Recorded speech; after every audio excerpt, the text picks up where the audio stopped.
இந்த மாதிரி ஒட்டியில் பார்த்தோம். காதில் சீல் வந்துச்சு. டாக்டர் ட்ரீட்மெண்ட் இல்லை, கீழே போன்னு சொன்னாங்க. கோயம்புத்தூரில் இந்த மாதிரி பெரிய ஹாஸ்பிட்டல் வச்சாங்க. பிரெயினில் சீல் கோர்த்துருந்ததுன்னு சொல்லி ஆப்ரேஷன் பண்ணினாங்க.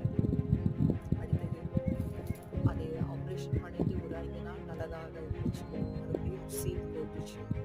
காது வழியாக சீல் வந்துச்சு. இப்போ செக் பண்ணும்போது அதே ஆப்ரேஷன் பண்ணி இடத்துல சீல் போட்டுருக்கு, காப்பாற்ற முடியாதுன்னு சொன்னாங்க. நாங்கள் எல்லாம் ரொம்பவுமே ஃபார்கிவ் பண்ணனால ஒரு 5 மணி நேரம் ஆப்ரேஷன். பட் ஆனால் அதில் வந்து அவங்களை காப்பாற்ற முடியுங்கிறது 100% என்னால் சொல்ல முடியாதுன்னு சொன்னாங்க.